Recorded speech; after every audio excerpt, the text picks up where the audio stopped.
Hay como un impedimento a la hora de entender o comprender bien la figura de Santo Domingo, y es pensar que todo está dicho y no se puede decir más. El problema está que la historiografía, fundamentalmente unilateral, realizada por frailes dominicos, lo hace una lectura muy cerrada, no tanto en torno a la persona de Santo Domingo, sino al porqué de la existencia de la orden de predicadores. Y claro, eso impide un poco comprender más y mejor la vida de Santo Domingo. Es como si no se pudiera decir más. Y sin embargo, a nada que uno hurga, pues descubre que hay mucho más que se puede decir. Sobre todo una cosa fundamental. Si hay que entender de alguna forma a Santo Domingo es por el hecho de que fue sacerdote y por el hecho de que toda su vida fue un trabajar para la Iglesia, por la Iglesia, con la Iglesia, desde la Iglesia y en la Iglesia. Y esto se ve en los grandes rasgos de su vida, que ahora vamos a comentar un poquito, pero que cada uno de los rasgos que voy a comentar merecerían pues una detenida pausa y tal, pero sírvanos unas pinceladas para entender este rasgo fundamental. Santo Domingo de Guzmán es un sacerdote para la Iglesia, en la Iglesia, con la Iglesia y de la Iglesia. Santo Domingo no hizo nada que la Iglesia no deseara, no buscara, no anhelara. Su genio fue ofrecer el instrumento, acertar a crear el instrumento para que la Iglesia pudiera realizar lo que tanto llevaba deseando desde hacía tiempo. En el diálogo de Santa Catalina, en el capítulo 158, se dicen cosas extraordinarias. Me centro en dos. Recuérdese que quien habla es el Padre Eterno, Dios.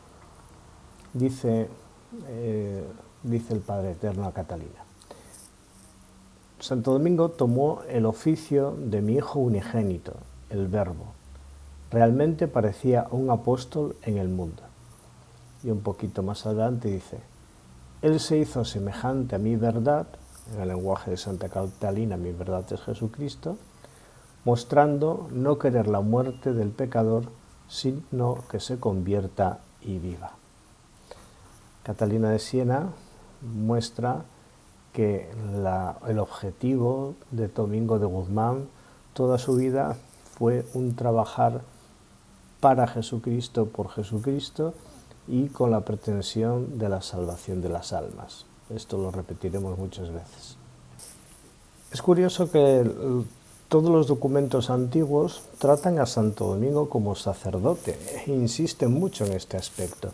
Una prueba está en Jordán de Sajonia, cuando escribe la oración bien conocida a Santo Domingo de Guzmán, que empieza así: sacerdote santísimo de Dios, confesor admirable y eminente predicador.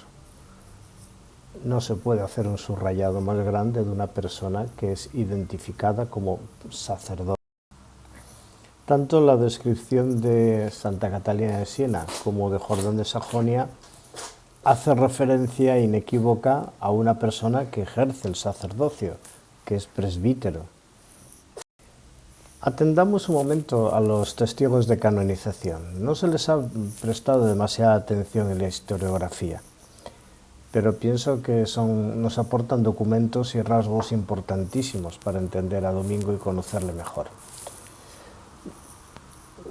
Tuvieron un gran acierto el tribunal que investigó la vida de Santo Domingo, un tribunal designado por el Papa Gregorio IX, cuando tomaron la decisión de ir al sur de Francia, a Toulouse en concreto, y recabar allí todos los testimonios de aquellos que quisieran declarar.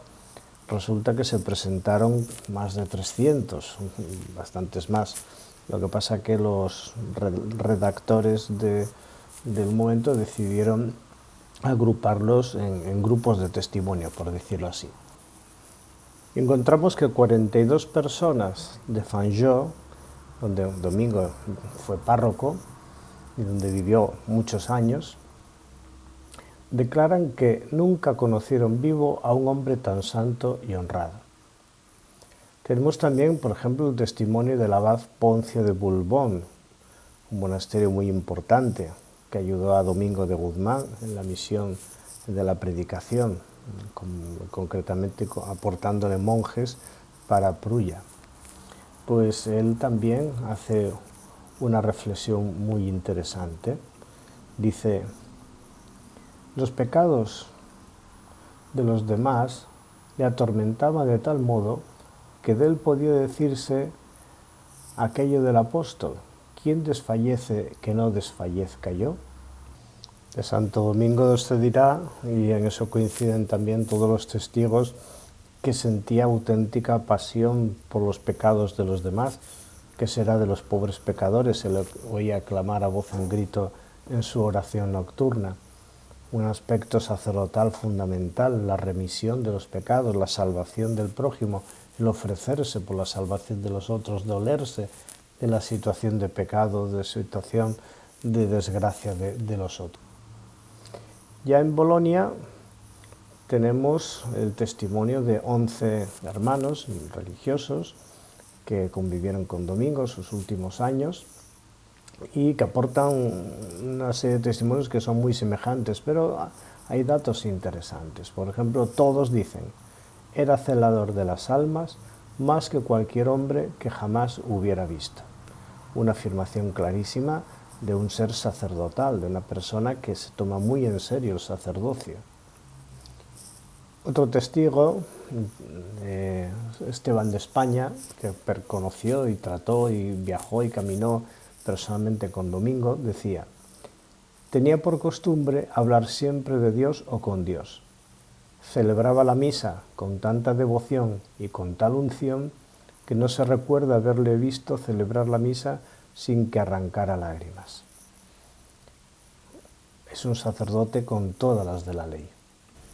Y recogiendo una parte de la bula de canonización del Papa Gregorio IX, este Papa dice: suscitó Dios el espíritu de Santo Domingo como a caballo de su gloria, dándole la fortaleza y el ardor de la fe, rodeando su cuello del clamor de la divina predicación. Buscó ansiosamente al autor de la vida y, entregado a Dios, diligente en el ministerio sagrado, no apartándose del magisterio y ministerio de la Iglesia militante, se esforzó en abismarse en él y se regocijó la Iglesia de los fieles. Se consagró enteramente a la predicación y, regenerando a muchos por el Evangelio de Cristo, se mostró como pastor e ínclito caudillo del pueblo de Dios. Clara descripción de un sacerdote plenamente en comunión con la Iglesia, que trabajó para la Iglesia, que construyó con la Iglesia y que hizo lo que la Iglesia pedía y buscaba, y se puso siempre al servicio del pueblo de Dios, de la evangelización y de la construcción del reino. De Santo Domingo conservamos frases muy célebres y conocidas, pero que son muy significativas cara a descubrir hasta qué punto tenía un alma plenamente sacerdotal, una vida plenamente sacerdotal. No puedo estudiar en pieles muertas mientras la gente muere de hambre. Palabras dichas ante una situación de hambruna en Castilla tras la batalla de Alarcos. Él era profesor en Palencia y se daba cuenta de que era un antitestimonio. Una persona que justamente ese año se ordenó de presbítero no podía dar el antitestimonio de dejar de morir de hambre a la gente, pudiendo socorrerlos de algún modo, sabiendo que tenía en sus manos unos elementos valiosos cuya venta podía solucionar muchos problemas, como así fue. Esta venta de libros le acarreó problemas. No todo el mundo lo entendió, incluso algunos sintieron envidia y se sintieron hasta ofendidos. Pero su ejemplo cundió y desde luego su ser sacerdotal, su compasión por el prójimo quedó más que probada, su caridad pastoral. En 1206 tenemos otra frase famosa pronunciada por él y por Diego de Acebes, su obispo, en el famoso encuentro con los abades cistercienses en Montpellier. Sabemos que Inocencio III de alguna forma les delegó para que pasaran por allí y tuvieran contacto con aquella realidad. Y Audáceves y Domingo se habían ofrecido al Papa Inocencio para ir a los cumanos, a la evangelización pura y dura, y el Papa prefirió devolverlos a su sede, a Osma, pero no sin antes hacer una incursión por aquella zona donde los albigenses estaban haciendo de las suyas. Bueno, se daban cuenta Domingo y Diego de Aceves de que había que hacer las cosas de otra forma. Y aquí está una de las claves para comprender la figura, la obra, la vida, el ser de Domingo de Guzmán. Nuestro modo de vivir, enseñar y predicar ha de ser al estilo de los apóstoles. Allí mismo se descalzaron y se pusieron ellos manos a la obra, haciendo una labor de misión absolutamente extraordinaria. Un poco más adelante, en 1217, una frase que se pone en boca de Domingo, pero que aparece en una de las bulas de Honorio III. Seguramente Domingo y Honorio hablaron en esta clave de expander la obra de los predicadores, es decir, la santa predicación, por distintos lugares y no amontonar gente en conventos para que al final no hicieran nada. Domingo dice: el trigo amontonado se pudre, esparcido da mucho fruto. Es una frase que deja en evidencia la resolución de Domingo de seguir la regla apostólica, de mantenerse firme en lo que la Iglesia buscaba, predicadores auténticos, instrumentos de evangelización que fueran veraces, modelos donde poder apoyar una evangelización que fuera eficaz, no solamente por la belleza de las palabras, sino sobre todo porque de verdad llegara la vida cristiana a las personas. Y muchas veces Santo Domingo se encontraba con la dificultad de muchos que no le comprendían, de muchos que dudaban de la eficacia de su método, y él siempre contestaba con firmeza: bien sé lo que me hago. Tenía una resolución sacerdotal inequívoca. La misión de la Iglesia no aceptaba dilaciones, urgía la misión. Y él, que había respondido con generosidad a la llamada de la Iglesia, se daba cuenta de que eso era lo que había que hacer y no podía haber falseamientos ni podía haber pasos atrás. Nos cuentan los que lo conocieron que era una persona que reflexionaba mucho, pero que una vez que tomaba una decisión y la veía clara y siempre lo discernía a la luz de lo que la Iglesia necesitaba, buscaba y quería, entonces tomaba la decisión, la ponía en manos de la Iglesia y se mantenía firme en ella.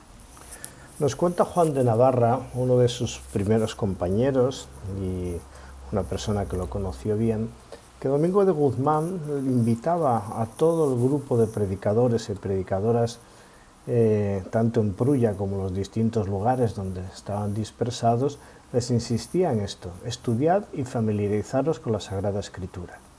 El estudio no era para ser empollones o saber mucha teología en el sentido de conocer muchos libros ni muchas teorías, sino sobre todo para empaparse de la Sagrada Escritura, para empaparse de la verdad.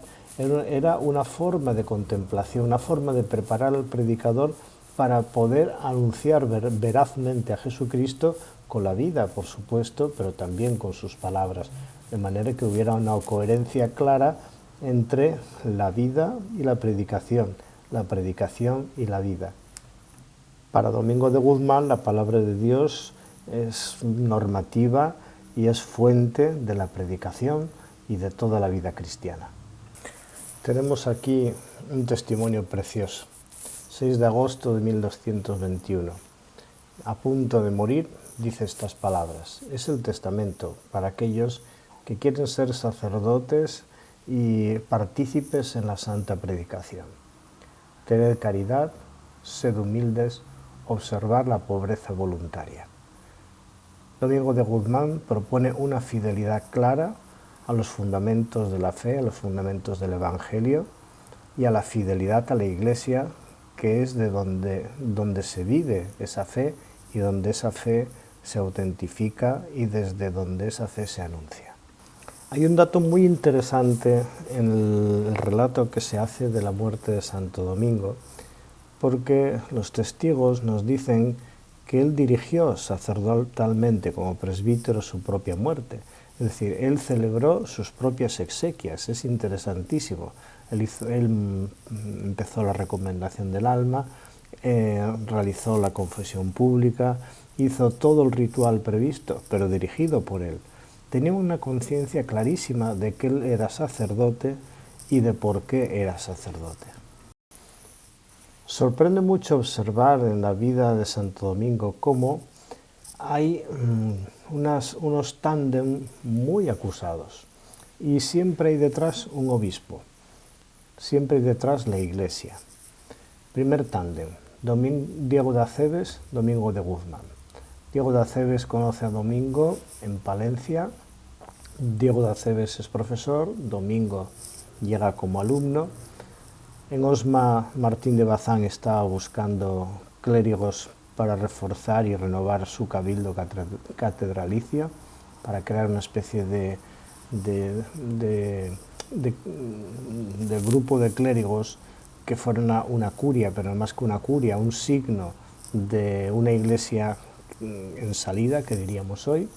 Y Diego de Acebes ofrece o canaliza el asunto para que Domingo pueda ser canónigo en Osma. Algo diremos dentro de un momento. Otra relación importantísima, Jiménez de Rada, Domingo de Guzmán, entre 1208 y 1218. Algo diré un poquito más adelante. Fulco, obispo de Toulouse, y Domingo se conocen en 1206 y tuvieron una relación directa hasta 1217 por lo menos, y una relación muy fecunda, donde Domingo fue predicador en la diócesis de Toulouse, donde fue párroco en Fanjeaux, donde tuvo una presencia muy fuerte desde el punto de vista de la misión evangelizadora y de la pastoral en la inmensa diócesis de Toulouse, guiado y siempre en comunión con el obispo Fulco. No olvidemos que fue su teólogo cuando fueron al Concilio IV de Letrán. Inocencio III se encontró varias veces, como mínimo dos, con Santo Domingo.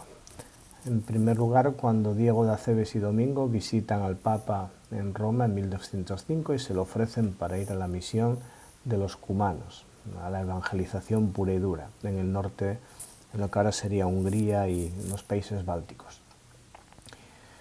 Y un segundo momento fundamental, que es cuando se convoca el Cuarto Concilio de Letrán, el obispo Fulco de Toulouse y Domingo, como teólogo del obispo, participan en ese concilio. Vuelve a haber un encuentro muy importante entre Domingo de Guzmán e Inocencio III, del cual después diré algo.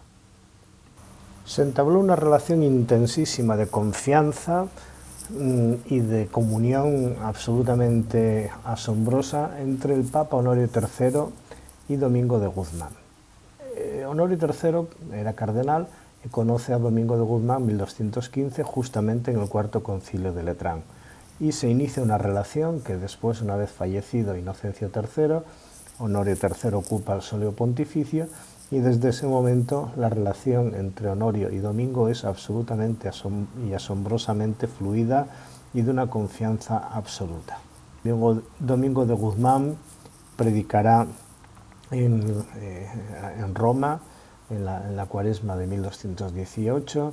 Domingo de Guzmán ejecutará muchos de los deseos del Papa Honorio III, y el Papa Honorio III apoyó al máximo toda la obra de Domingo y todas las iniciativas de Domingo, porque Domingo no actuaba de otra manera que para el servicio de la Iglesia y para la salvación de las almas, de acuerdo a lo que la propia Iglesia solicitaba, buscaba y pedía.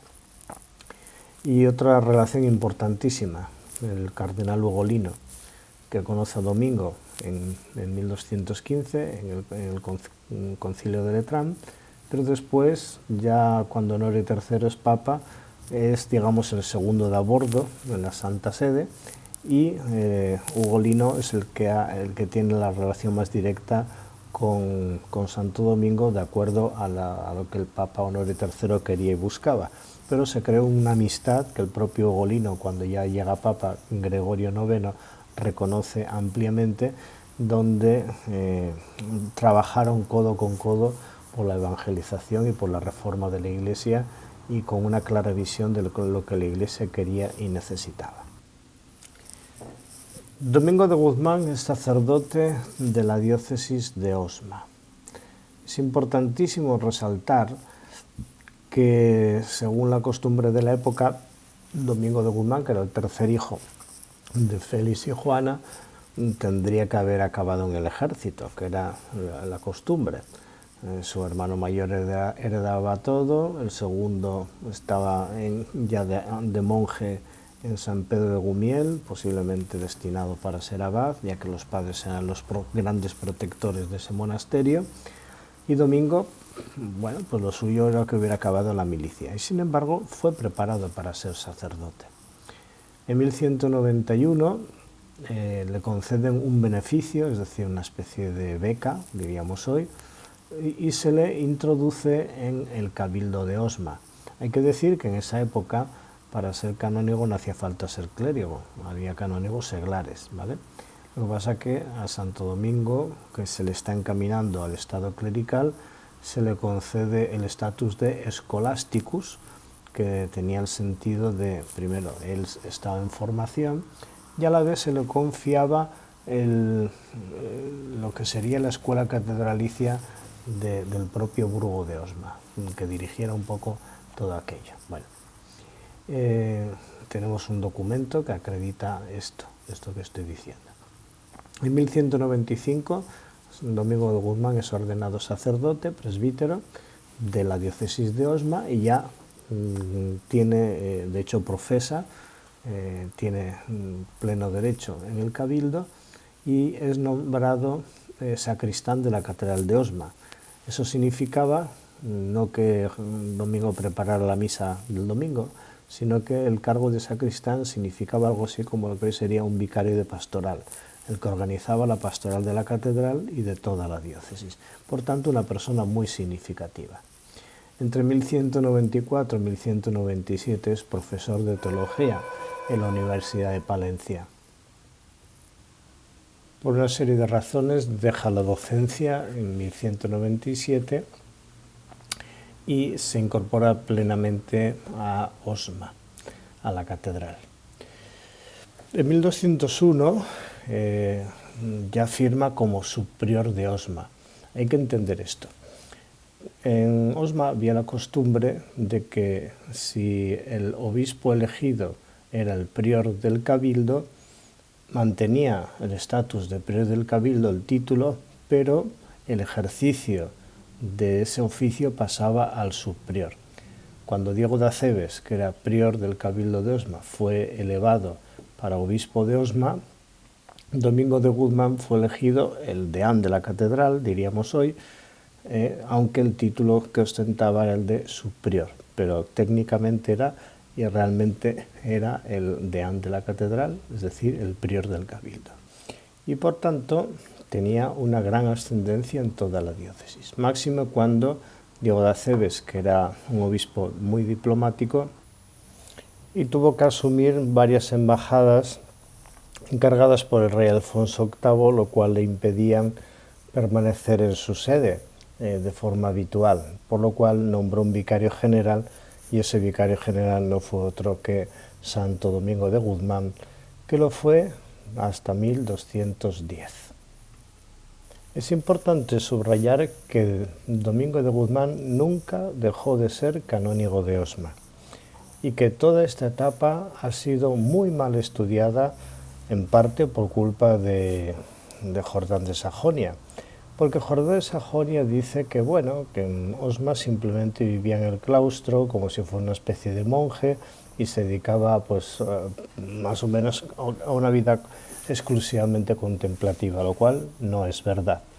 Fijaros que entre 1191 y el año 1210 hay ahí un amplísimo espacio de tiempo en el cual la mayor parte de ese tiempo Domingo de Guzmán es sacerdote en pleno ejercicio de la diócesis de Osma y con grandes responsabilidades en el cabildo y también en la propia diócesis. Imposible que Domingo de Guzmán estuviera encerrado todo ese tiempo contemplando el misterio de Dios, cantando sus alabanzas entre los muros de la hermosa catedral de Osma. Son muchos los documentos que acreditan esta consideración. Dicen de Domingo de Guzmán, canónigo de Osma, y lo dicen pues prácticamente todo el tiempo de su vida, incluso el tiempo en el que ya está fundada la orden de predicadores y Domingo pues está ya más centrado en esa tarea que en lo demás. Pero nunca dejó de ser canónigo y la prueba está en lo siguiente. Hay dos pruebas. Una de ellas es que en esa época normalmente no se cambiaba fácilmente uno ni de orden ni de estado. Si tú eras canónigo, eras canónigo. Podía ser otra cosa además de canónigo. Bueno, Santo Domingo nunca dejó de ser canónigo de Osma. Fijaros, este cuadro que sale en esta diapositiva es del monasterio de la Vid. Parece ser que hay una copia en la Catedral de Jaén. Este cuadro representa a Santo Domingo. Está pintado más o menos en el siglo XVII. ¿Y qué se ve? Pues los atributos conocidos de Santo Domingo: un predicador, un patriarca por la cruz que lleva en la mano, alguien que está en el camino, es decir, itinerante, la flor de la castidad, el angelito con el rosario, es decir, todos los atributos que rodean habitualmente la iconografía referida a Santo Domingo de Guzmán. ¿Y qué dice en la pedrela del cuadro? Una cosa muy importante.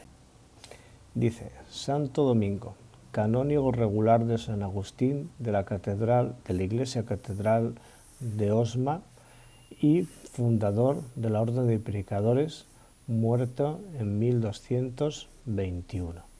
Insisto, este cuadro es de época barroca y está en el claustro del monasterio de la Vid. Prueba más que suficiente, aunque sea iconográfica, para observar que Domingo de Guzmán nunca perdió su estatus de canónigo de Osma. Es más, cuando todo el proceso de Domingo, según la documentación a la que tenemos acceso, fue seguida muy de cerca por la diócesis de Osma, que le apoyó con clérigos, con dinero, de mil maneras. Incluso cuando Domingo de Guzmán fue canonizado, la primera iglesia diocesana que celebró la fiesta solemne de Domingo de Guzmán fue precisamente Osma. Y en Osma siguen considerándolo pues hijo de su cabildo. Allí hay montones de estatuas y se conserva la silla que ocupó en el propio cabildo catedral. No es la silla antigua, pero bueno, es un recuerdo muy claro de la vinculación que existe entre la figura y la persona de Domingo de Guzmán, canónigo de Osma, y la catedral y diócesis de Osma. Más detalles importantes para entender la figura sacerdotal de Santo Domingo. El Papa Inocencio III, impresionante pontífice, por muchos motivos, diseñó todo un plan de reforma de la Iglesia y un plan de evangelización. Y lo llamó, ese es el título que le dio, Negotium Fidei et Pacis. De Santo Domingo dicen algunos de sus testigos de canonización que fue un gran defensor de la fe y de la paz, lo cual quiere decir que Domingo de Guzmán sumó su persona a este gran proyecto, a este gran plan eclesial del Papa Inocencio III. En 1205 él y Fulco pasan por Roma, habían visto cómo iba avanzando la misión en el norte de Europa, cómo se estaba preparando una misión hacia los cumanos, es decir, la zona de Hungría, Rumanía y toda esa zona de por ahí, y ellos quieren sumarse a esa misión. De hecho, van a Roma a ofrecerse al Papa, y llevan una embajada, en fin, esto es una cosa más compleja, pero van a Roma con el fin de presentarse voluntarios para sumarse a esa misión en Dinamarca y en el norte de Europa. Sin embargo, el Papa Inocencio prefiere que vuelvan a su diócesis de Osma, pero hay una indicación de Inocencio III de que visiten a los abades del Císter, ya que van de camino hacia Osma, que pasen por la zona donde ahora mismo, en ese momento, se estaba dilucidando un gran problema con el problema de los albigenses, que Domingo y Diego se habían encontrado en Toulouse, la famosa anécdota del posadero que Domingo de Guzmán convierte después de toda una noche de dialogar con él y de tomar contacto con la herejía cátara. Con toda seguridad el Papa les indicó que visitaran el Císter, la gran abadía de Citeaux, como hicieron, y allí se informaran de todo lo que se estaba haciendo y vieran qué podían hacer, qué podían aportar. Ellos pasan por Montpellier y aportan sus personas y su iniciativa particular. Resulta que en ese intervalo entre 1205 y 1207, Diego de Acebes y Domingo de Guzmán se ponen al frente de la misión entre los albigenses y justamente les confían y le confían expresamente a Domingo de Guzmán la zona entre Carcassonne y Toulouse, cuyo centro neurálgico era Fanjeaux. Era la zona más peligrosa y la más controvertida, donde había más dificultades. Diego de Acebes lo asume en diálogo con el obispo Fulco, que era el obispo que le tocaba aquella zona, asume aquello como una misión específica de Osma, una especie de vicariato, por entendernos, no corresponde a la nomenclatura actual a lo que hacían entonces, para entendernos nosotros. Es decir, una extensión misionera de Osma. La prueba la tenemos en que todos coinciden en que Diego de Acebes invirtió sus propios bienes, iba y venía entre Osma y Fanjeaux y Prulla, enviaba dinero, enviaba clérigos, en fin, había una conexión fluidísima entre Osma y Fanjeaux y Prulla. Pero ¿quién estaba al frente de esa misión? ¿A quién se le había confiado? ¿Quién era el vicario, por decirlo así, a Domingo de Guzmán? Domingo de Guzmán consigue un éxito notable porque se dio cuenta de que las mujeres, y este es un aspecto fundamental también de la acción pastoral de Santo Domingo, el cuidado que él tenía y aprecio por el papel de la mujer en la Iglesia. Esto es harina de otro costal.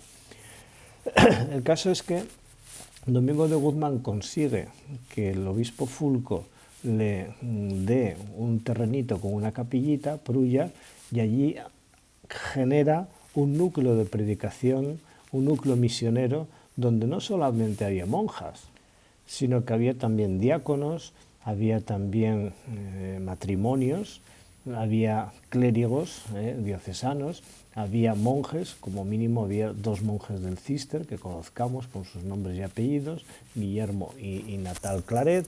Su hermana también se sumó, de la de estos 2 monjes. Y encima el arzobispo de Narbona, que estaba un poco avergonzado porque era medio cátaro, pero pasteleaba un poco para quedar bien y que el Papa confiara un poco en él, le cede a Domingo de Guzmán una zona, Limoges, que está al sur de Carcassonne, con la consigna, el compromiso de que Prulla, es decir, la santa predicación de Prulla, tiene que nutrir de párroco a Limoges. Es impresionante este hecho. Domingo de Guzmán tiene que atender toda la zona de Fanjeaux y además se le confía una tarea pastoral específica y presbiteral en Limoges. En 1207, bueno, tenemos un paréntesis ahora. Algo que es muy desconocido y que está por investigar. Entre 1207 y 1210, Domingo desaparece del sur de Francia. No está allí, algo pasa.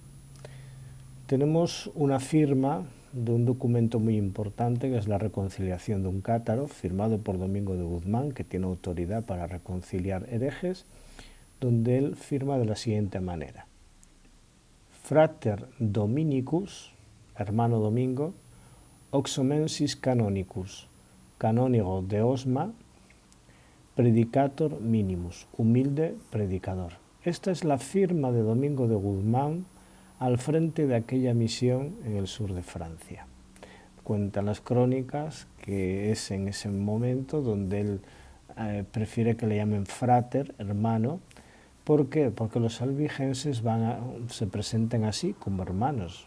Los predicadores albigenses se presentan en humildad, como uno más del pueblo, en cercanía. Y él adopta ese lenguaje porque entiende que es la mejor manera de hacer eficaz la predicación evangélica y autentificarla frente a aquellos que la manipulaban a su antojo. Domingo de Guzmán establece la santa predicación de Prulla de una forma muy sólida, porque de hecho, cuando de repente desaparece del mapa, no aparece ni en los documentos, quitando este que acabo de mencionar, resulta que Limus sigue funcionando, ligado a Prulla, Prulla sigue funcionando, la santa predicación no se detiene, no hay un vacío de poder, y eso que han asesinado a Pedro el Abad, que llevaba todo lo de la misión de los albigenses, asesinaron a uno de sus amigos, es decir, la situación fue terrorífica. Domingo de Guzmán quedó solo con su equipo de monjas, de religiosos, de sacerdotes y de laicos, pero lo organizó de tal manera que funcionó, y funcionó muy bien. ¿Pero qué había pasado? Que en 1207, en diciembre, muere Diego de Acebes en Osma. De repente, Osma queda vacante. La tradición de la época era que el cabildo elegía obispo, tenía un margen de 3 meses, y si no, pues elegía al papa. Y el rey tenía derecho de presentar candidato. Y entonces el rey Alfonso VIII tenía mucho interés en que don Rodrigo Jiménez de Rada, que entonces era diácono, pero era un personaje muy importante y muy influyente, y encima de origen navarro, pues para ganarse a los navarros y para tener una persona de ese peso en su corte y a favor de todos los planes de reconquista y de etcétera, etcétera, pues quiere darle una sede importante a Jiménez de Rada. Y al quedar vacante Osma lo ve claro. Y efectivamente, presenta a don Rodrigo, el cabildo lo acepta y el Papa Inocencio III lo acepta, pero les pone una condición, porque Inocencio III no se andaba con tonterías.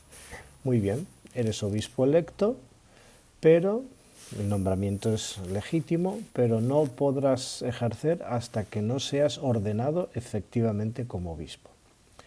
Pasó una cosa, y es que en el ínterin, en los trasiegos, no había tele, no había internet, las cosas eran un poco más lentas en lo burocrático, resulta que muere el arzobispo de Toledo. Y entonces el rey Alfonso ve la puerta abierta. Toledo era la sede más importante de todo el reino de Castilla. Y ve la puerta abierta para instalar a Jiménez de Rada en Toledo.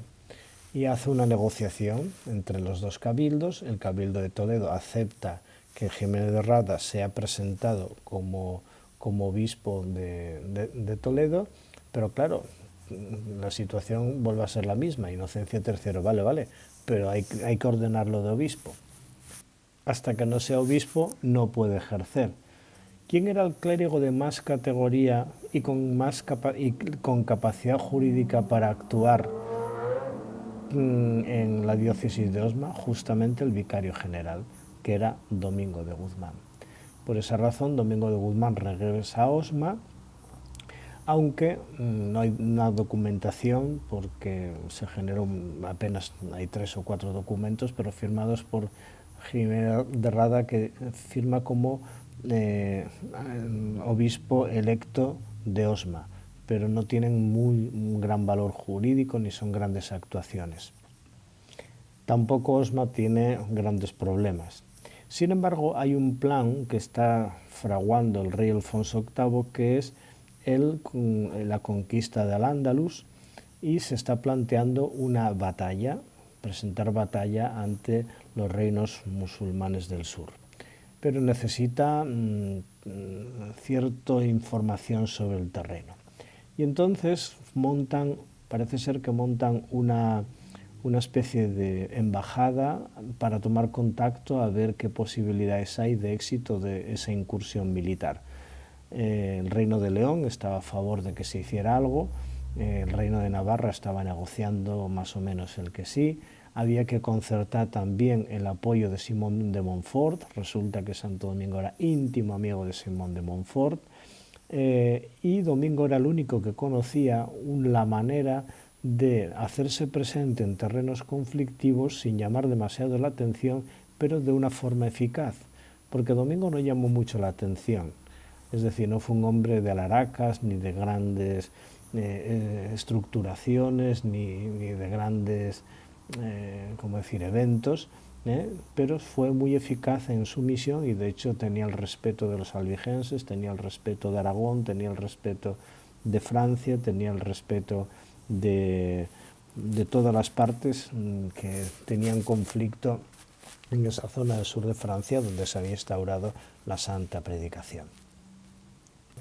Aparte de eso, era un hombre de mucho prestigio en Osma, incluso de mucho prestigio en Castilla. Familiares suyos eran, por decirlo así, ministros y gente funcionarios del rey de Castilla, ¿vale?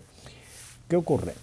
Que cuando se monta esa visita, digamos, medio clandestina al sur, tenemos el dato de que en ese grupo iba Domingo de Guzmán. Hay un pueblo en la diócesis, en la provincia de Jaén, Sierra Mágina, Torres se llama, que celebra Santo Domingo de Guzmán y recuerda en su tradición que Domingo de Guzmán predicó en aquel lugar. Incluso tenemos 2 testigos de canonización de Santo Domingo que dicen que Santo Domingo predicó entre los sarracenos, de los cuales hay muchos en España. Precisamente esa es la época donde eso pudo tener lugar. Bien. Además de eso, Domingo hizo otras cosas, otras gestiones. También buscó apoyo para la misión en el sur de Francia. Conquistó a su hermano Manés. Seguramente con las monjas de San Esteban de Gormaz pues hizo gestiones y les contó todo lo que estaba haciendo y de alguna forma ellas le ofrecieron también su apoyo, su ayuda, incluso su admiración o incluso su compromiso, que tal vez se fraguó más tarde, pero esa es la época donde él está generando sinergias para lo que él quiere, que es defender la misión en el sur de Francia, defender la santa predicación. Él tiene muy claro que eso es una prioridad para él, es su vocación, por decirlo así.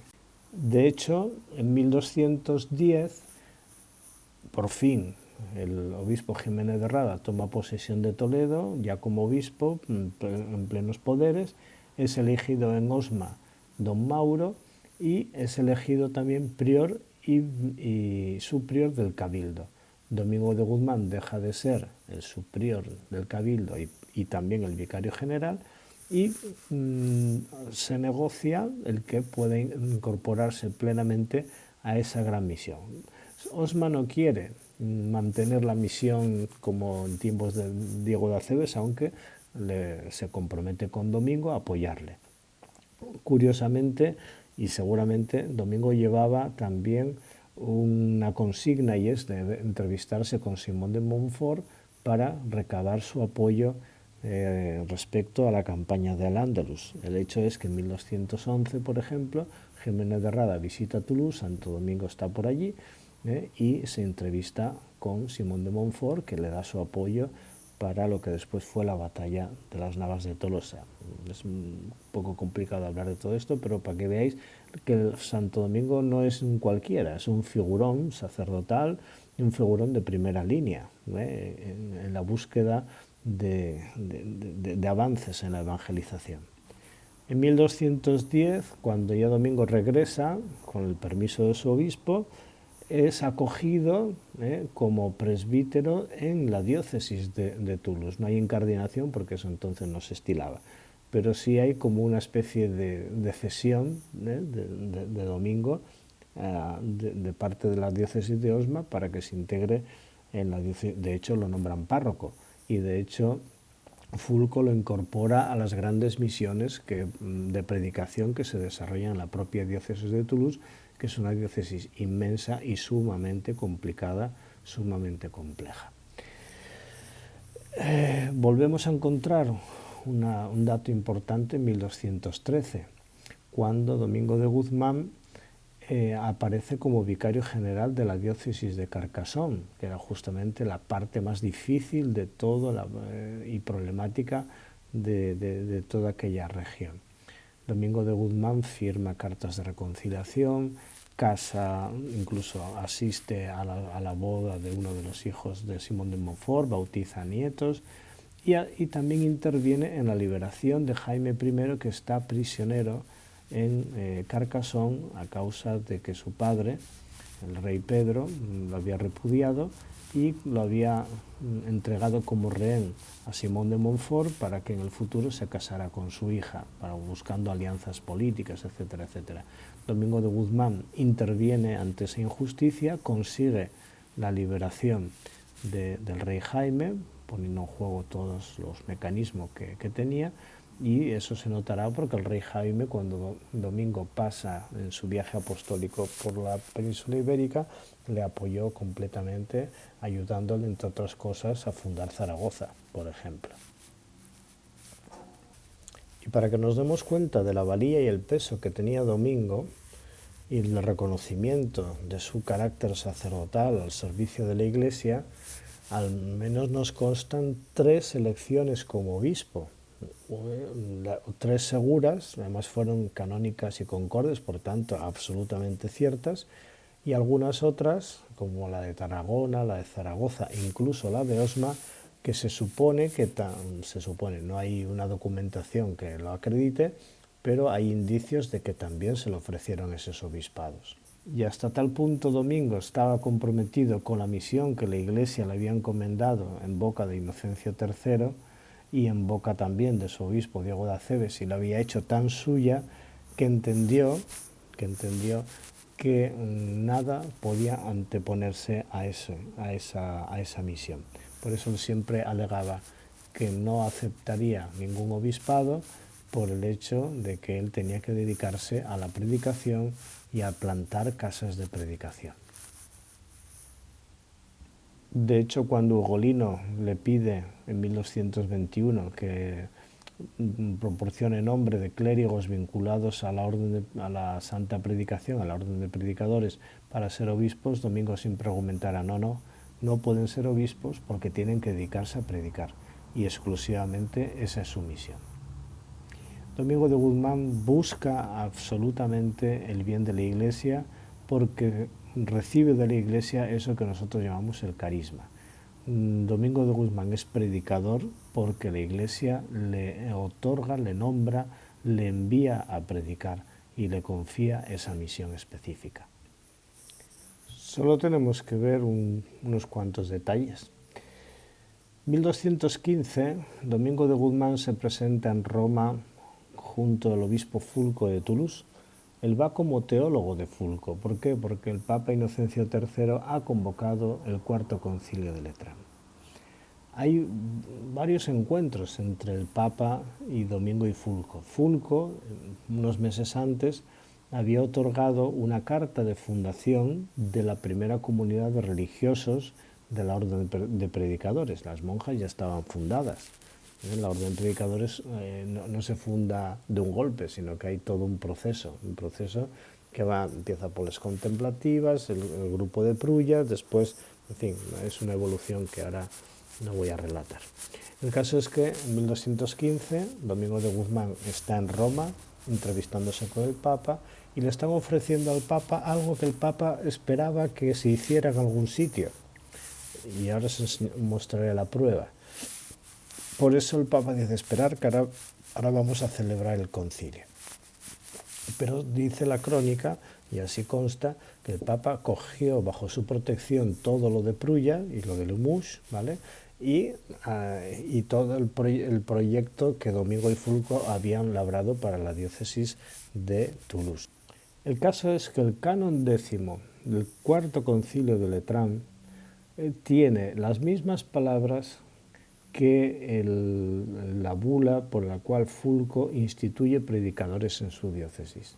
Es decir, de repente el Papa Inocencio III ve que en Toulouse se habían adelantado a su idea de que las diócesis instituyeran predicadores idóneos que fueran capaces de anunciar el Evangelio, que los obispos se apoyaran en ellos y que fueran algo así como la mano apostólica del obispo. Es interesantísimo leer el canon 10 del Cuarto Concilio de Letrán, lo tenéis en el Detzinger. Cuando se vuelven a entrevistar con Inocencio III, Inocencio III dice, sí, os voy a dar carta de catolicidad, es decir, para que podáis instaurar en toda la Iglesia este modelo, pero es necesario que lo maduréis un poco, por eso les pide que cojan una de las reglas ya fundadas, ya existentes, para no confundir temas. ¿Por qué? Porque es una época donde se están fundando muchas cosas y el concilio dice, ya está bien de tanto iluminado. De hecho, a Francisco de Asís le pasa en el mismo Cuarto Concilio de Letrán, donde, por cierto, conoce a Santo Domingo, que Inocencio le hace una aprobación táctica, igual que a Domingo, le dice, le aprueba lo suyo, pero le dice, también tienes que presentar algo sólido y algo por escrito, ¿vale? Vale, esto es muy complejo y es otra historia. Total, que en cumplimiento de lo que el concilio de Letrán pedía y como en cumplimiento de lo que Inocencio III establecía, vuelve Domingo y Fulco a Toulouse, reformulan su propuesta, de manera que cuando Domingo vuelve en 1216 a Roma se encuentra con que Inocencio ha muerto y está en el solio pontificio Honorio III. Y junto a Honorio III, el segundo de a bordo, por decirlo así, es Ugolino, que también conocía a Domingo. Los dos empeñados en llevar adelante la reforma que Inocencio III había puesto en marcha. Y Honorio III no lo dudó. En cuanto Domingo le presenta el proyecto, enseguida se lo aprueba, 22 de diciembre de 1216. Confirma lo que Fulco había hecho y confirma lo que ya estaba fundado. Y lo hace en nombre de lo que la Iglesia necesita: predicadores, apóstoles, vida dedicada a la evangelización, a la misión, cuyo objetivo sea la salvación de las almas.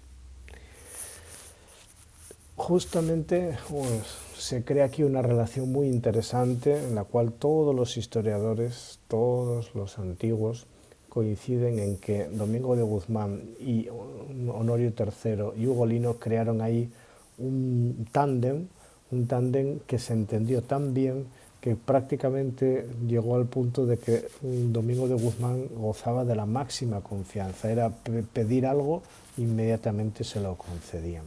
No por capricho, sino porque había dado muestras claras de ser un sacerdote que trabajaba para la Iglesia, con la Iglesia, en la Iglesia y desde la Iglesia.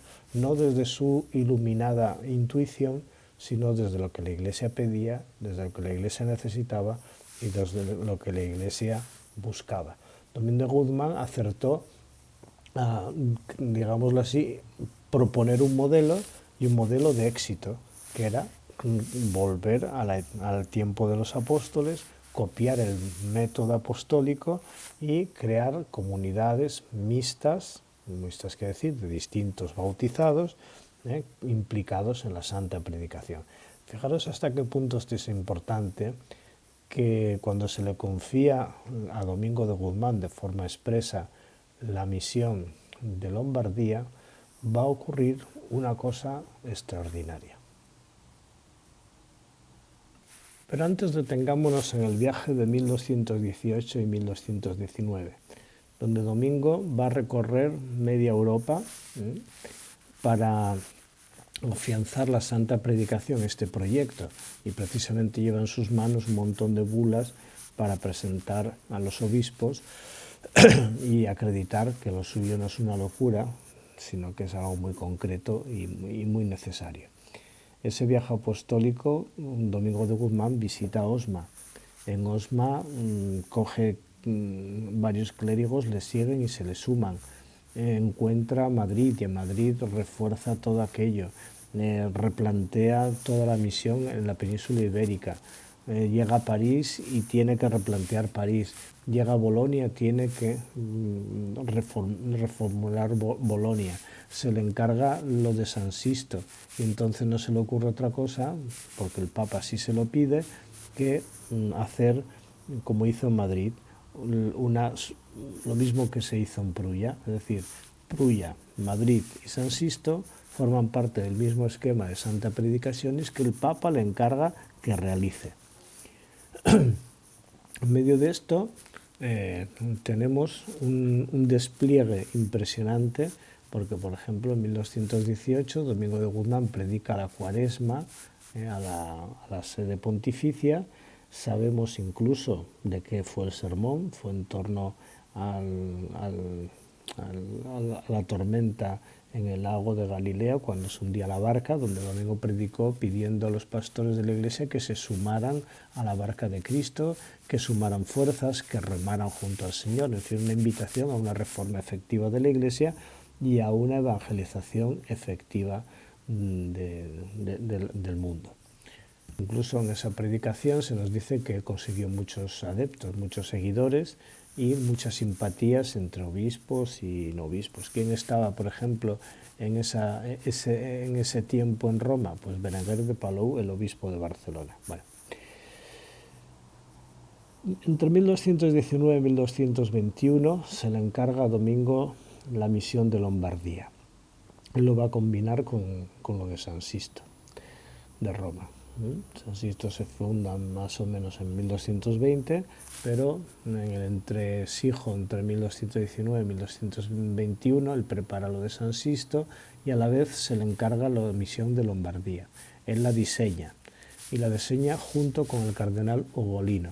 Aquí tenemos también varios encuentros con San Francisco de Asís, incluso con San Ángel de Sicilia, uno de los cofundadores del Carmelo.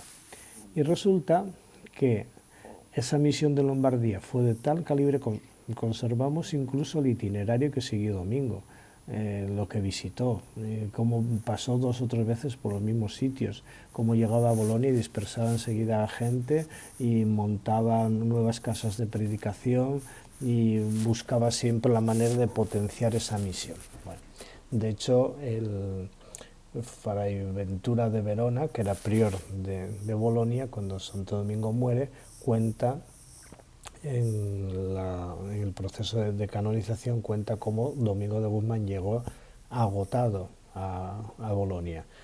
Apenas tenía 50 años, tendría unos 49 para cumplir 50 cuando muere. ¿Y de qué muere Santo Domingo? De puro agotamiento de la dedicación a la misión específica de Lombardía, donde se quería hacer una predicación donde no se cometieran los errores que se cometieron en el sur de Francia por parte de los abades cistercienses.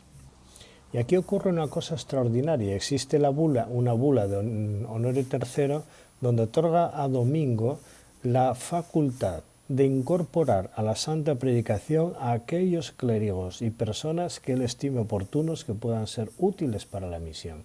De manera que cualquiera que se sumara a la santa predicación no perdía su pertenencia original ni tenía por qué no utilizar su hábito de pertenencia. Y de hecho el propio Honorio escogió a 2 benedictinos, a 2 agustinos y alguno más, y les incorporó a esa misión. Y Domingo, por su parte, tenía la capacidad de incorporar a quien quisiera y de despedir a quien quisiera. De manera que tenemos aquí otra prueba de que Domingo recibe una misión eclesial, y esa misión eclesial consistía en una misión apostólica de predicación donde cualquiera cabía, donde cualquiera era incorporado. Sabemos, por ejemplo, que el secretario de la curia pontificia con Honorio III era un cartujo, y ese cartujo se figura como incorporado a la orden de predicadores sin dejar de ser cartujo. De hecho, muere cardenal y figura como monje cartujo y cardenal, y aparece también como de la orden de predicadores. La pertenencia a la orden de predicadores no era una cosa frailuna, sino que era una cosa mucho más amplia, porque era vincularse a la persona de Domingo de Guzmán, sobre el cual descansaba toda una misión de Iglesia. Por tanto, no existe el carisma de Santo Domingo. Lo que existe es la misión de la Iglesia, que Domingo de Guzmán recoge, no por intuición, sino porque la Iglesia se lo encomienda. Por tanto, la predicación es una encomienda de la Iglesia, es un carisma de la Iglesia, es un elemento fundamental de la Iglesia, que Domingo de Guzmán hace suyo, que Domingo de Guzmán lidera y que Domingo de Guzmán, digamos que organiza y estructura de una forma eficaz, con el apoyo de los papas, con el apoyo de los obispos y siempre siguiendo las indicaciones de estos y las directrices de estos. Gregorio IX en la bula de canonización, lo hemos leído, lo dice, fiel al magisterio y fiel también a los pastores de la Iglesia, es decir, a los obispos. Es importante centrar la mirada. La vida personal de Domingo fue una evolución. Él fue descubriendo el servicio que la Iglesia le iba pidiendo a medida que iba ejerciendo su ministerio, y fue fiel. Pero eso justamente fue construyendo toda una personalidad apostólica, toda una personalidad sacerdotal. Domingo de Guzmán tenía una clara motivación. La motivación era la sólida iniciación cristiana que empezó en el hogar, Juana de Aza, su mismo tío Domingo, después Palencia, Osma. Tuvo una sólida formación académica, no solamente su tío, sino después también el paso por Palencia y el hecho de ser él docente. Adquiere una familiaridad con el Evangelio asombrosa a través de la dinámica del estudio, de la oración, de la enseñanza, de la coherencia personal. Él hace vida, esto lo cuentan los cronistas, aquello que va aprendiendo en Palencia lo va haciendo vida, lo va transformando en un modus vivendi. No es solamente algo que lee y estudia, sino es algo que adquiere. ¿Por qué? Porque entiende que ese es el modelo de ser iglesia, el modelo de ser cristiano, el Evangelio de Jesús. Hay una referencia a Jesucristo absoluta, un proceso de configuración con él. Conocemos el Cristo de Milagro de Osma. Esta imagen de Fray Angélico es absolutamente certera. A Domingo de Guzmán le preguntaron los estudiantes de Bolonia que dónde sacaba su ciencia, y él dijo que de la cruz de Jesucristo, del único libro posible. Domingo de Guzmán adquiere un clarísimo sentido apostólico. Su pasión era la salvación de las almas, que era la forma, como se decía en el siglo XIII, de la salvación del mundo, de la salvación del hombre, ¿vale? Del género humano. Y tenemos también, dentro de la motivación íntima de Santo Domingo, aparece una opción clara por la gracia, la primacía de la gracia. Todo en la clave de la perspectiva del reino de Dios. No en vano nos dicen sus cronistas que se conocía de memoria el Evangelio de San Mateo, que es justamente el Evangelio que más habla del reino de Dios con abundancia. La configuración de una personalidad sacerdotal da paso a una espiritualidad sacerdotal, que es cristocéntrica, encarnacional. Este misterio de la encarnación, Domingo de Guzmán lo vive con absoluta pasión. Eso de que Dios hace carne y habita entre nosotros, él lo vive de una forma íntima. Eclesialidad, él sabe que está al servicio del pueblo de Dios. ¿Qué será de los pueblos pecadores? Dice Jordán de Sajonia que Domingo de Guzmán no se consideraba digno de Jesucristo, sino trabajaba en favor de la salvación de sus hermanos, los hombres. El sentido de trascendencia, hablar con Dios o de Dios. El sentido de la misericordia, es el nombre más correcto de la compasión. La defensa de la dignidad de la persona humana. Es interesantísimo, cuando llega a Toulouse, 1210, se encuentra con unas mujeres que están en la prostitución y se implica con ellas hasta el punto de que las convierte en una comunidad de vida religiosa. No monjas, no monjas, porque para ser monjas tienen que ser vírgenes, pero efectivamente crea una estructura de vida religiosa con unas mujeres en el pleno sentido de la palabra. Ese convento desaparece porque con las guerras albigenses y tal, bueno, pues se puso muy en peligro, y entonces ya Domingo dio una consigna de que en un caso de necesidad se juntaran y se fusionaran con Prulla, como así ocurrió. El desasimiento personal. Domingo de Guzmán nunca tuvo nada propio, ni siquiera a sí mismo. Se dio hasta el extremo, hasta lo último de sí. No tenía ni hábito, no tenía ni celda, no tenía nada, ¿vale? Ni se tenía a sí mismo. Un hombre del discernimiento, de búsqueda, pero búsqueda desde la palabra de Dios y en fidelidad a Jesucristo, en fidelidad al proyecto salvífico de Dios. Un hombre de oración y liturgia. Él celebraba el misterio pascual con gran devoción, con gran compunción. Todos los testigos dicen que celebrar la misa con él era acabar todos llorando de la pura pasión y la pura vivencia de aquella Eucaristía. Domingo de Guzmán es un hombre de plegaria, y es muy curioso que los códices Calistino y el códice tan conocido y el códice Matritensis, cuando dibujan los modos de orar de Santo Domingo famosos, lo hacen en clave de celebración de la misa. Lo que están presentando es un domingo celebrando la misa en el rito que entonces se utilizaba. Es un hombre eucarístico, un hombre de liturgia, un hombre sacerdote en todo el sentido de la palabra, que se ofrece a sí mismo lo mismo que el Señor se ofrece para la salvación de los hombres. El grito que se oyó en las naves de Santa Sabina y en la iglesita de Bolonia y en tantos otros sitios, ¿qué será de los pobres pecadores?, define perfectamente el alma sacerdotal de Domingo de Guzmán. La personalidad de Domingo y su modus operandi aportan unos valores enormes para nosotros como sacerdotes, que en definitiva vemos en él reflejado un modelo de ser sacerdote que nos gusta y de alguna forma nos sentimos llamados no a imitar, pero sí a considerar en nuestro propio servicio. Primero, el seguimiento de Jesucristo, la identidad católica de lo que somos, la caridad en el sentido del don y del servicio, la prioridad, la salvación de las almas, la humildad, es decir, la integración en la realidad social y eclesial para actuar con corresponsabilidad en la edificación del reino de Dios, la compasión, que significa empatía con los otros, el compromiso con la realidad, con las personas, la itinerancia, que es el salir al encuentro de la gente, eso que el Papa Francisco dice de la Iglesia en salida.